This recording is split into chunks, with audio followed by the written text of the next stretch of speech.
This video is specially made for the YouTube members, for the patrons, the people that allow me to do what I do on a daily basis.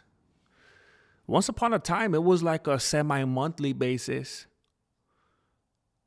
And it's because of you guys and because of your support, your encouragement, your devotion, your faithfulness that allows me to be more consistent. I used to be in a place where I wasn't even able to be consistent enough on YouTube, on like the platform that's supposed to be, the meat and potatoes. And now you got me over here on these extracurricular platforms coming at you. And I wouldn't be able to do it on my own. And that's why I think it's very important for me to very conscientiously set the time aside to make sure that I'm showing you my appreciation. And I want to come at you during the week with different types of videos on different topics. Like this right here, what I'm doing right here, just talking at you like this, just breaking the fourth wall on you and just chopping it up with you. This is what a lot of people throw on their main page right here. Some people pay their bills like this, bro. I don't understand it. Honestly, sometimes it's kind of hard for me to upload the videos that I do on the new channel because I feel like they're too low budget. I feel like, I should have put that sound effect. I should have put that video. I should have put whatever. But I hope it means something to you that, maybe I'm just having these delusions. I had this conversation with someone before. Is it delusions of grandeur or dilutions of grandeur? I think they're interchangeable, but I hope that doing this truly shows you how I feel about you guys. Because like when I had that realization, I was like, oh snap, I'm literally going to be making videos on here that 99.9% of people can't see when this is most people's regular content. So I hope that feels significant. I've been looking for something significant to give to you guys ever since I started a Patreon, ever since YouTube memberships were a thing, because I don't like just taking freebies and just resting on that. I want to be a hard worker. Anyway, that's enough of that. Today I want to talk about the situation with Ilia Topuria and all the shenanigans that have gone on in regard to that situation. And I know some of this stuff is stuff that you've already heard. If you show up and you watch the live streams and you're present, if you're the few and the proud and you tune in, you're in the notification gang, then a lot of this is just gonna be deja vu, and I apologize for that. But it's been very much in the news lately. Topuria's decision. And look, we have to be frank. It's a decision. It's a decision. Now, I feel like everyone has some kind of homie, some kind of relative. It might have happened to you where someone was going through a separation and they don't have, they don't say, hey, boss, I think I'm going to take off work. I think I'm just not going to go to work because she's going to try to get me for alimony. Let me try to do something. Let me try to give Israel Adesanya a call. And you're like working at Les Schwab or something, You're an English teacher at the high school, You work for the city, like planting trees or whatever. Are you going to call up your boss and be like, hey, remember at the Christmas party you met my wife? You remember how she was like crazy annoying? Like, we're not together no more. Like, it makes sense, right? Like, yeah, she's stupid, huh? Anyway, we separated, and I'm gonna need to take off work for a few months. I'm gonna hit up Israel Adesanya. I'm gonna see if I can find out like what he had to do to put like all his possessions, all his assets and everything into his mom's name.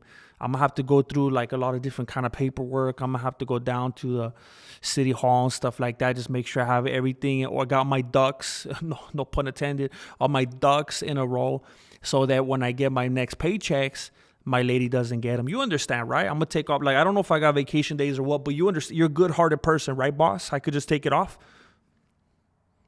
In what world are people allowed to do that?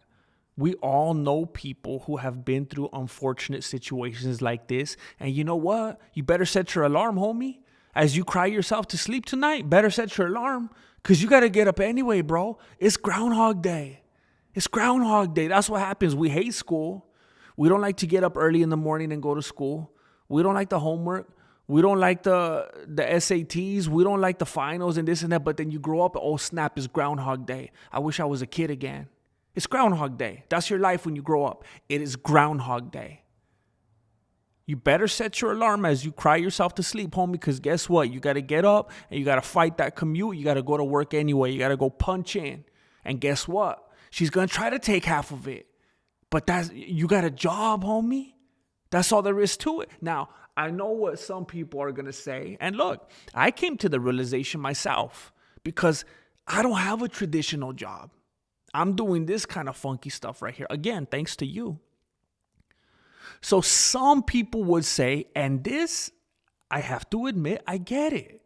When you have chosen that kind of path where you're a fighter, you're putting your life and your health at stake. You're putting it on the line time after time. When you're a world famous musician, when you're a Hollywood actor, when you're a YouTuber, you have this type of life where it's like, hey, you don't know where your next paycheck's coming from.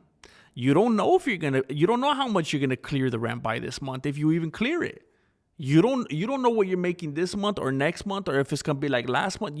But you know what you can do? You could sleep till 4 p.m. if you want to. Now, again, it's probably gonna be a stupid thing to do, because then you're gonna fail out what you're trying to do. You're not gonna succeed if you're lazy. But you could, hypothetically, you could go to your kids' games. You could plan things with your significant other. You don't have a boss breathing down your neck. You don't have to be begging for time off. You don't have to be trying to get someone to cover your shift. And guess what? If you get separated, you could just not go to work, because you've chosen a very untraditional type of path. And it's like, hey, you know what? We might not all be a big Ilia Topuria fan, but if he chooses to take time off, hey, I guess he got into a line of work where he's able to do that, right? Especially because he made himself a big name and he made some money. He can kind of rest on that money right now. However, that is going to entail some stuff. People could be very, very fickle. And there is some truth. There's a lot of truth to the fact that you are as good as your last outing. You're as good as your last fight. Man, I couldn't, those people would never stop chirping, bro. I mean, the Ilia fan base was just like, it was like Taylor Swift's fan base. It was like Conor McGregor fan base all over again. But you know what? These shenanigans that he's been playing lately, they got real quiet. They started to turn on him. So there is something that comes along with that. Okay, Topuria, okay, I guess you could take it off. But it's going to come along with some stuff. He's not held in the same regard with the majority of the population these days. People look at him differently. People talking, people making memes. And guess what? Now there's people fighting for an interim title. Yes, it's a fake title. But it exists for a reason. There is a certain type of significance to it. It indicates something. It indicates something that no champion wants. No champion wants to be called. No champion wants to be thought of as an inactive champion. You don't want to be, especially after the Conor McGregor era. Now, I don't know if it's just me, but I feel like it's synonymous. I feel like it's like a ubiquitous type of situation. I feel like if you hear the phrase inactive champion, you automatically think of Conor McGregor. Is it just me? I feel like that's the thing within the community. They go hand in hand like Katie Rov and John Jones. And Topuria is now in that place where, because there's an interim fight coming up, inactive, duck. And look, by the way, I'm going to figure out when you use these streaming platforms, I'm using Streamlabs to record this until I get a new camera so that I could do these. I just had this idea today, so I saw at Best Buy the other day, there was like this $99 camera that I think might make sense for me.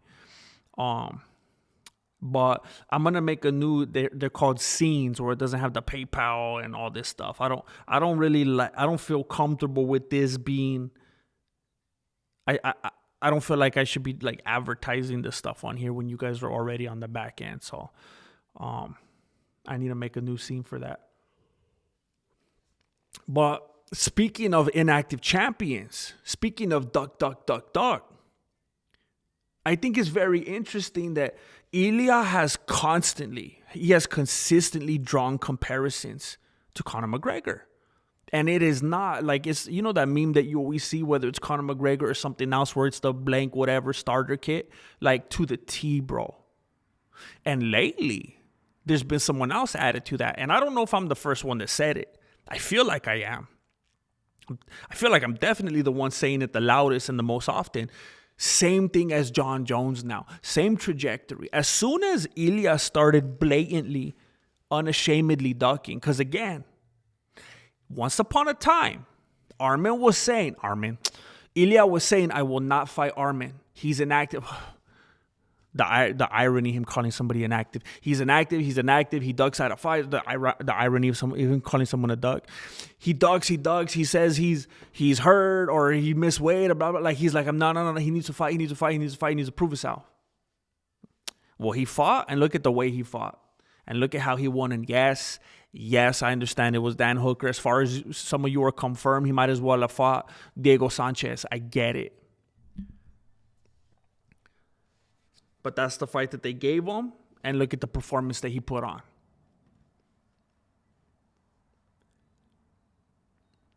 After that fight, Ilia's coming on podcast saying, I still don't want to fight him. I'd rather vacate. Still. Even after that, he saw nothing in that fight that made him go, okay, I get it. I see what the people are seeing. I need to shut up the doubters. I need to shut up this. Nope. He wants to fight Patty. He wants to make sure that Patty could get through Gaethje. He wants to make sure that Patty could get through a wet paper bag. What I think is very interesting is that Ilia has drawn these comparisons with Conor McGregor. He's drawn the comparisons with John Jones, ducking, because that's what Jones did with Aspinall. That's what everybody was saying, right? Even though I have never been a John Jones fan. I've made videos making fun of him, clowning, saying how despicable he is. However, what I am a fan of is the truth. What I am a fan of is objectivity. And what I pointed out the other day in a live stream is John Jones, let's say he ducked, right? He refused to fight Aspinall because he wasn't motivated by the money, right? And he asked for a stupid amount thinking, then I won't have to deal with it because they're not going to give it to me, right? Well, then they said they were going to give it to him, right? And he's like, oh, snap. Well, never mind. I don't feel like it. And then, oh, no, this is terrible. It looks bad, right? However, this is what I always ask people. Or not ask people, but here's what I mentioned to some doubters. I said, if John Jones was scared, if he was scared of Tomas Aspinall, why would he have unretired like 4 days later and said, oh, it's at the White House now? Okay, I'll come back. I'll fight him. How could you possibly think that he was ducking?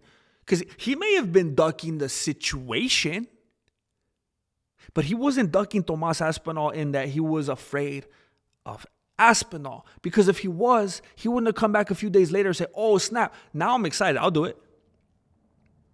You could even say that I could totally get on board with the fact that John Jones was afraid of a certain type of situation, a certain type of circumstance, certain type of scenario. But what he was not afraid of was Aspinall, the man. Maybe he was afraid of the situation like GSP with the aliens and all that. Maybe John Jones was like, I can't do this, like the anxiety, the pressure, whatever, of being the champ and fighting. And I'm just guessing here. I don't even really like it. I don't even know if I fully believe that. But I'm just saying, hypothetically, let's just say he was afraid of the situation, gave him too much anxiety or whatever. But as soon as Aspinall gets spoon-fed the strap, as soon as Aspinall wins the heavyweight title via unanimous text message, then Jones is like, oh, I'll fight him now. Maybe it was pressure. Maybe it was stress. Maybe it was anxiety. But it definitely wasn't fear of Tomas Aspinall, the man.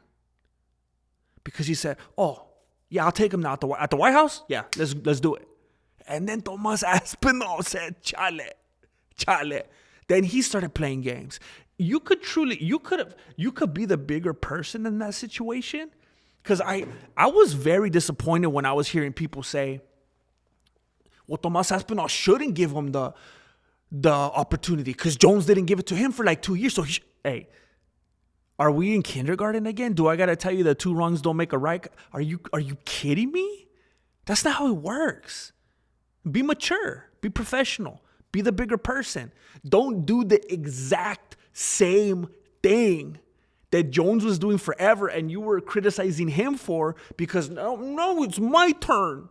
It's my turn to do this now. You started it. Are you serious, bro? That's why you got to tell people. They got it so twisted. You fight fire with fire. No, fool. That's how you die. You don't fight fire. That's like saying, hey, fight diarrhea with diarrhea. Nah, fool. You take some Toms. You take some Pepto-Bismol. You do not fight fire with fire. You fight fire with water. Hey, stipe muchacho. With water, right? Thank you. You fight fire with water. Aspinall's trying to fight fire with fire.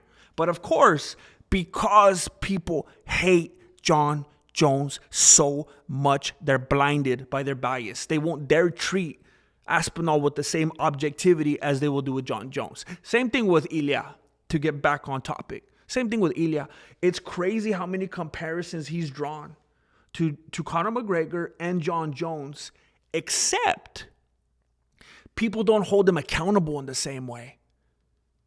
They will constantly compare Ilia to Conor McGregor.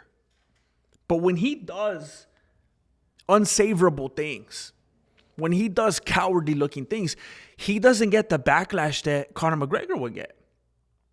Ilia acts like, why am I getting all these notifications, bro? I need to mute this. And then Ilia acts like John Jones. And he doesn't get the backlash that John Jones gets when he does those things. And it kind of reminds me, and I don't think I've ever mentioned this before. I remember from the first time I laid eyes on Ilia when he was doing his whole, and all his production. He reminded me of that little dude, Puss in Boots. I cannot be the only one that sees that. There's no way I'm the only one that sees that. I know somebody, either other people are like, yes, I've been saying that. Or right now for the first time you're going, of course, how did I not see that before? He reminds me so much of Puss in Boots.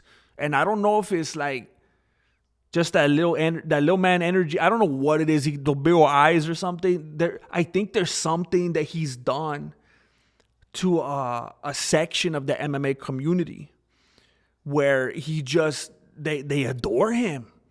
There's something that they find endearing about him. Just like when Puss in Boots, he'll say something dumb, he'll do something dumb, he'll be a goof off and mess stuff up, but he'll just do, like, it doesn't matter what this fool does. Nobody wants to hold him accountable. People are finally starting to do it. People are finally starting to turn on him. What if Ilia, here's what I would be very interested in seeing. What if Ilia Topuria went to Chechnya? Like, I'm trying to find out, what does he need to do? What if he went to Chechnya and started holding hands with Ramzan Kadyrov? What if Ilia went to Chechnya and started shooting rocket launchers toward Ukraine? What if Ilia went to Chechnya and pretended that Hamza Chamoyev could take him down like John Jones did? What if Ilia went and crashed into a pregnant lady? And the lady the lady's not even in a car. She's just walking across the street. And Ilia Topuria crashes into her. Like, what does this dude need to do for you to put him on the same type of, he's getting a different type of, it's a double standard. It's a double standard.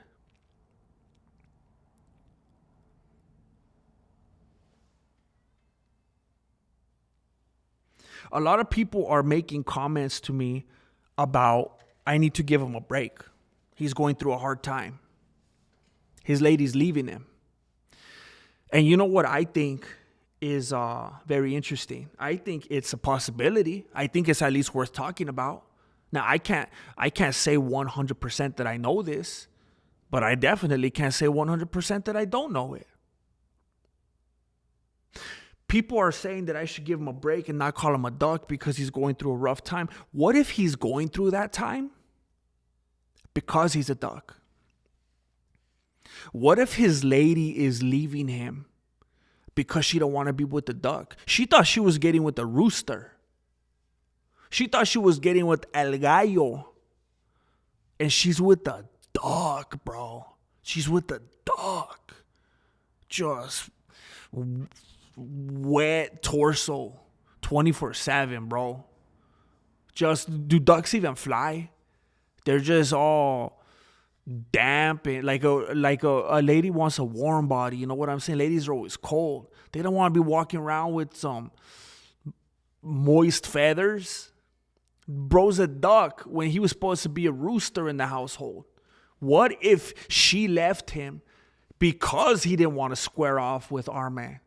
Think about that. What if us talking about this situation and exposing it and bringing it to the light, what if that is actually going to make him snap out of it and say, you know what, I need to man up. I need to do the right thing. And then he gets his lady back. Maybe this tough love is what leads to him getting his lady back. I could totally see that. You have fans. You have like thousands of fans in the MMA community that are turning on this dude because he's a duck. You don't think one lady could turn on him? You don't think that Miami Heat could say, chale, this isn't what I signed up for? I thought you were going to be waking me up every morning with that. Instead, I'm waking up shivering. I'm shivering because you got me all damp, and not in the good way. Because you're a duck. Coming here stinky feathers. Now, there's some other people. There's some optimistic type of people. There's some optimistic type of people saying, you know what? Maybe. I heard some people on Rumble saying this. They were saying maybe Ilia Topuria and his lady, they're in on it together. They're in on this together so that Ilia could duck Arman. Because think about it. Ilia's money is like the Akash Singh, his lady. Like, Ilia's money is his wife's money and her money's her money, So his lady knows that if things go sideways with his finances, that's a wrap for her too, right?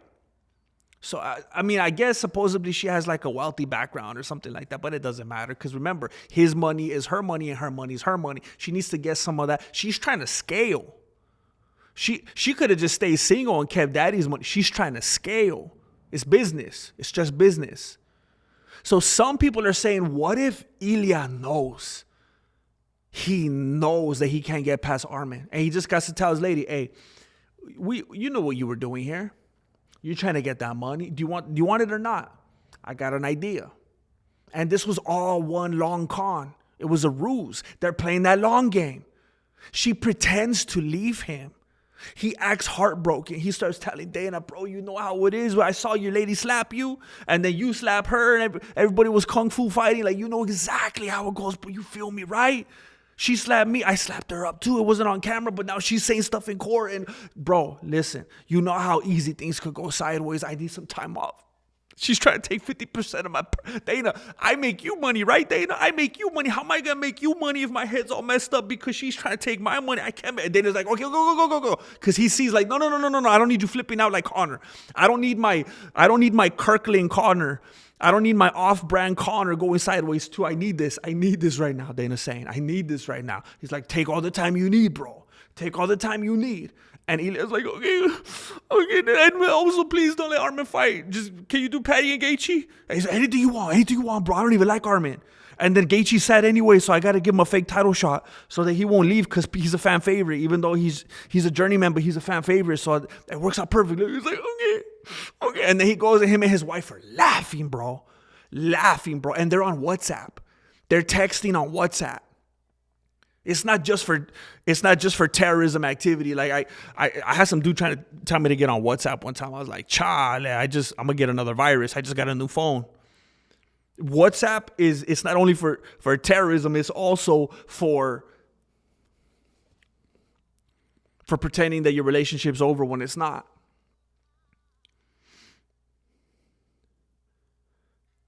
I mean, even as I'm talking about it, I could easily find myself believing that narrative. I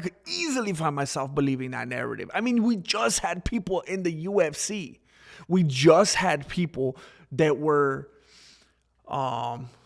fake. What do you call it? Faking fights and betting illegal and this and that. You don't think something like this is totally out of the realm of possibility, right? So that's something that I haven't heard a single person talk about. That they're both in on it. They're still madly in love, and they're fooling Dana White. They're fooling the UFC. They're fooling the fan base. They're just trying to buy time. Ilia's training right now. He's trying to learn how to deal with Armin's style. He's hoping that Armin keeps eating. Armin is an emotional eater. Any type of emotion he has, sadness, anger, tiredness, happiness, confusion, any feeling he'll eat, any emotion.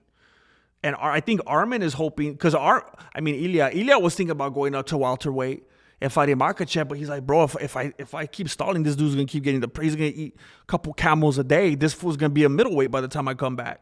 Maybe that's his plan. In the meantime, they have two Rock'em Sock'em dudes fighting for the interim. Armin gets burned. Whole community erupts. Everybody knows. And look, I have to say, it makes sense. And I felt like a hypocrite last night because you could have the best, most technical, deserving fights on the White House card, right? You could have all the dudes that are supposed to be ranked. You could have the number one contender fight the champion in every weight class, and it makes sense. And on paper, cool. You guys did the right thing. However, I would still want to see Khamzat Chimaev versus Israel Adesanya. I don't care who the top 1 through 5 contenders are. Just put them on a bus 2-3 years wherever you want and forget. I want to see Israel Adesanya. He's due. I want to see Adesanya, just all that, bro. I want to see him frozen in fear like Elsa. Israel Adesanya, number 6 ranked middleweight versus Khamzat Chimaev. I'm a hypocrite because I just, in one fell swoop, with all disrespect to rankings 1 through 5, kick rocks. So I get it. They're starting the relationship with Paramount and CBS. They want to rock 'em, sock 'em. Somebody left a comment the other day. And I was like, you're right. I think it was F-Bomb. I said, you're totally right. They want a Steve Bonner and the other dude, I can't remember his name, all over again. They want the rock 'em, sock 'em so that people could see the bloodbath. Because if Armin goes in there with Patty, if Armin goes in there with Gaethje, it's going to be like Royce Gracie in 1993. That he's going to choke either of them out in like 9 seconds. And then people, imagine, you know how you feel when you buy an event and it's that oh my gosh, I can't think of it right now. That the anti-climax, you know, when it's just like you have all this expectation, like that's it, that's what this is. That's what, even as a hardcore MMA fan, you see that and you're like, bro, this was lame. I don't want to see this. Makachev, a big dominant force like Makachev, right? You see him in JDM. What the heck? This Valentina versus Weili. What the heck? I don't want to see this. This is boring. Imagine how a casual is going to feel. So I get it. I get the move, but it's disgusting. It's shameful, but I get it.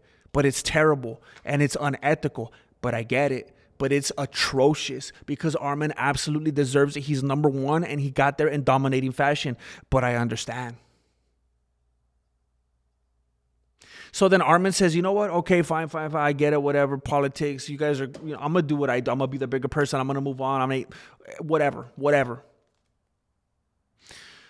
Give me the BMF. You know what? Let me fight you know how much of the bigger person I'm going to be?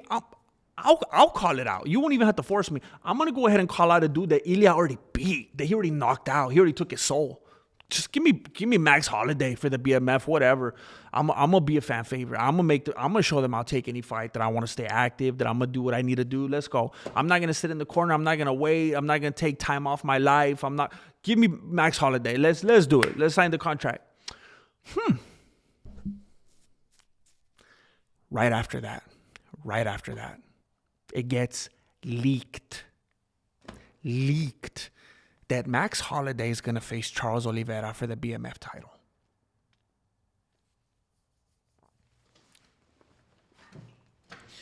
Not only does Arman Tsarukyan get burned and not get an actual title shot because of this long con going on with Ilia and his lady, then he gets burned from even being able to be in the interim title shot because of this relationship that Ilia has with Dana White. And Dana already didn't like this dude because he was injured, and Dana's trying to claim that he didn't make weight and that he had his own interior motives for having issues with him.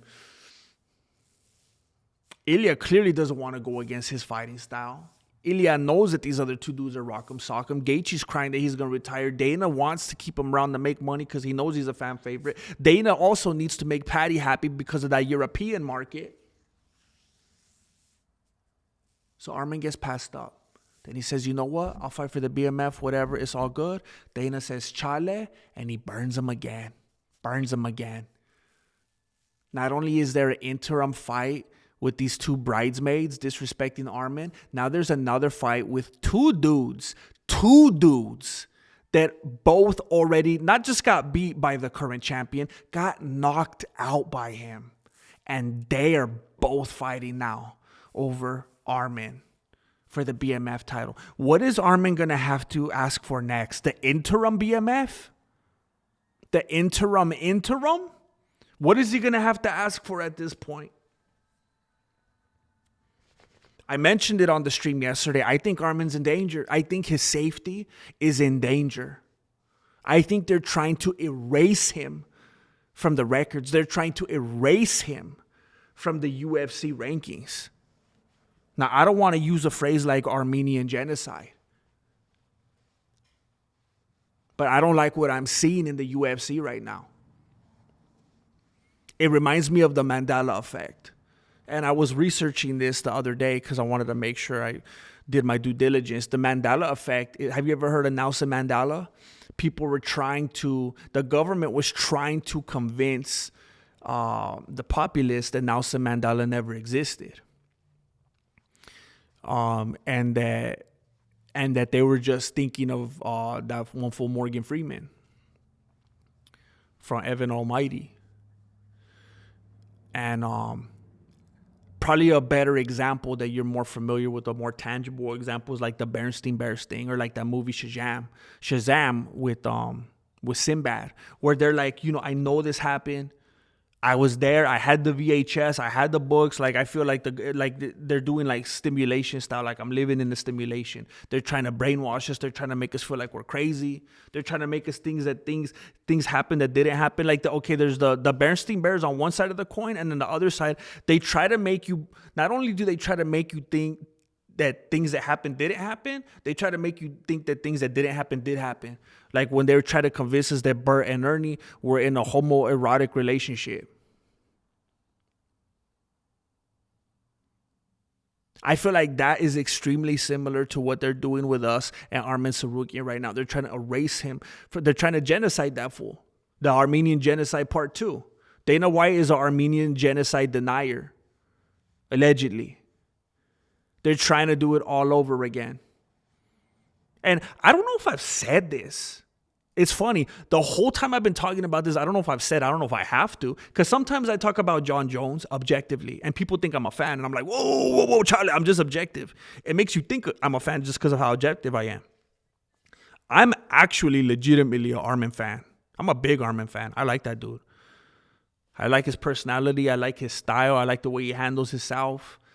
I just think it's disgusting what I'm seeing from Topuria right now.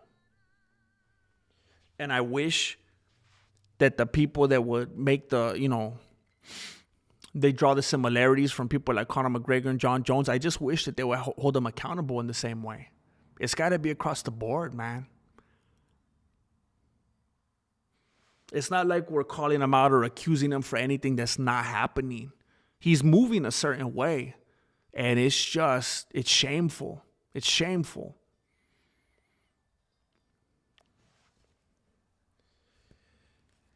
I want to thank you for being here. I want to thank you for supporting the channel and what I do. I would not be able to do it without you. I hope you like this video.